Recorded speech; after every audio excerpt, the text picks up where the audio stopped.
Mga katrops, welcome back ulit kayo sa aking channel Sports React PH at ngayon na ay pag-uusapan natin ang balitang nagagamay na nga daw ni Zach LaVine ang gameplay ng Sacramento Kings. Pag-uusapan na rin nga natin ngayon dito sa ating panibagong video ang naibalitang isang bagong center na posibleng kunin ng Los Angeles Lakers.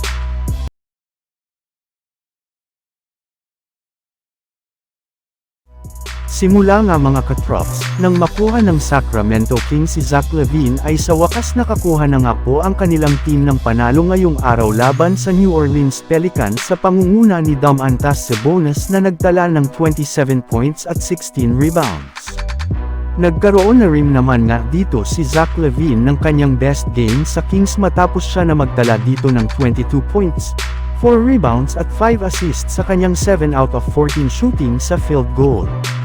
Yes, unti-unti nang nagagamay nito ang play style ng Sacramento Kings at sumasakto na nga sa kanilang team ang kanyang mga ginagawang galaw sa loob ng court. Sa madaling salita, una pa lang nga ay bagay na talaga ang kanyang laruan sa Kings kaya hindi na nahirapan pa sa pag-adjust simula nang lumipat sa Kings. Pero kailangan pera naman nga ng kanilang team na gawing solido pa ang kanilang chemistry lalo pat sa ngayon nga ay nasa ika-9 na pwesto nga sila sa standings ng West kung saan maraming team nga ang nakadikit ngayon sa kanila at isang talo lamang ng Sacramento ay possible nga na hindi sila makapasok sa playoffs at maging sa play-in tournament. Samantala pumunta naman tayo sa ating sunod na pag-uusapan ngayon sa naibalitang isang bagong center na posibleng kunin ng Los Angeles Lakers. Dahil nga mga katrops, nakansela ng Lakers ang kanilang trade kay Mark Williams ay nagkaproblema na naman nga ang kanilang team pagdating sa kanilang frontcourt since magtsatsaga na naman nga po sila sa kanilang mga kasalukuyang center na sina Jackson Hayes, Christian Koloko, Trey Jemison at si Christian Wood na may tinatamo pero naman ng injury ngayon sa kanilang mga pangangatawan kaya kailangan nga talaga ng Lakers na magmadali ngayon sa pagkuha ng mga bagong bigman sa free agency market at buyout market.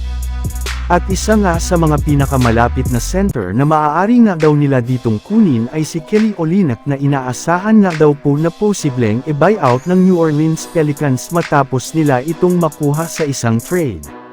Mismong si Luka Doncic na rin naman nga ang nagsabi na kailangan nga talaga nila ng bagong center sa kanilang lineup kaya makakasigurado nga po ninyo na isa si Olynyk sa mga possible nilamang makuha sa mga susunod na linggo. So yun lang nga mga katrops ang handog ko sa inyong storya ngayong araw. Sana nag-enjoy kayo. Please like and subscribe my YouTube channel Sports React PH para sa iba pang storya at update patungkol sa NBA. Kita-kits muli sa ating susunod na video.